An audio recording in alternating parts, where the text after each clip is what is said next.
Bonjour tout le monde! Aujourd'hui, je vais vous faire un tutoriel sur Illustrator et plus précisément sur l'outil Plume. Alors, comme vous pouvez voir, j'ai ma fenêtre Illustrator. Vous voyez dans la barre d'outils à gauche, l'outil Plume il se situe ici. Et si on fait clic droit, il y a un menu avec l'outil Plume et trois autres outils qu'on verra plus tard. Donc pour utiliser l'outil Plume, c'est simple, on sélectionne l'outil et pour placer notre premier point d'ancrage, il suffit juste de faire un clic gauche. Donc voilà, là on a notre premier point d'ancrage avec la ligne bleue, c'est une prévisualisation de notre futur tracé. Donc là du coup si on rappuie encore une fois, donc ça nous trace bien notre tracé, donc il y a une ligne droite et toujours avec la prévisualisation pour le prochain point. L'outil Plume ne sert pas que à tracer des traits, il sert aussi à tracer des courbes.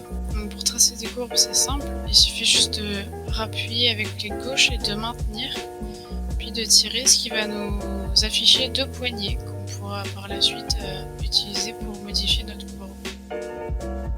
Admettons que j'ai fini de faire mon tracé. Pour quitter le mode tracé, il suffit tout simplement d'appuyer sur la flèche noire en haut à gauche là. Et ça nous affiche donc notre tracé fini.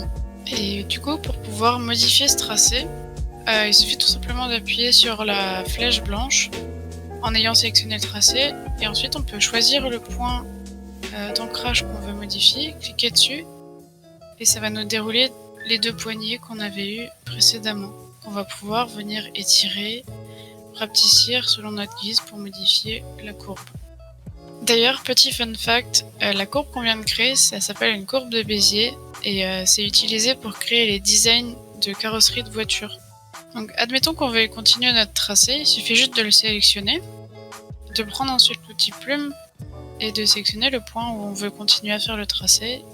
Et vous voyez, il y a de nouveau la prévisualisation du tracé, on n'a plus qu'à cliquer et maintenir si on veut faire une courbe. Alors maintenant, on va utiliser l'outil qui se trouve juste en dessous de l'outil Plume qui s'appelle Outil ajoute un point d'ancrage.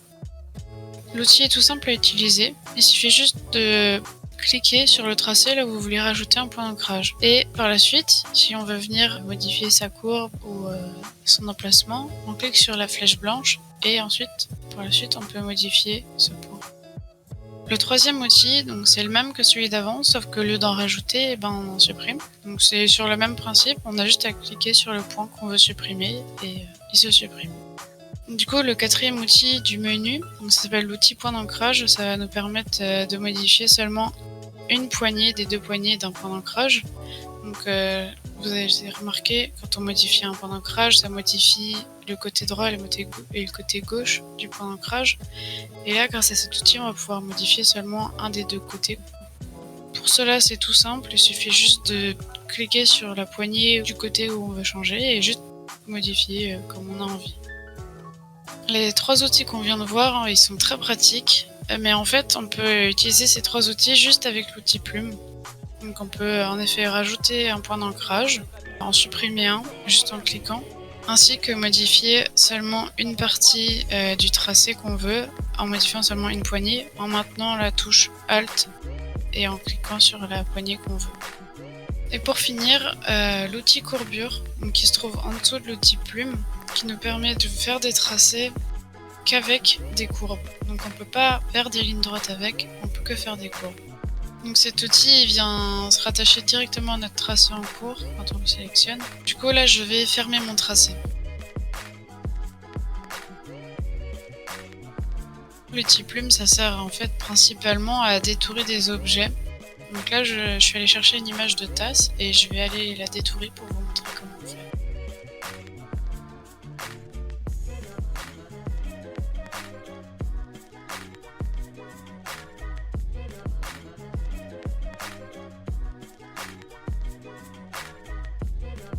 Et donc comme vous pouvez le voir, j'ai fini mon détourage de ma tasse.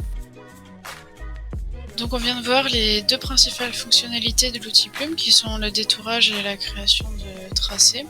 Vous pouvez voir tout le potentiel qu'il y a derrière cet outil. Et moi je vous dis à la prochaine et à bientôt pour un nouveau tutoriel.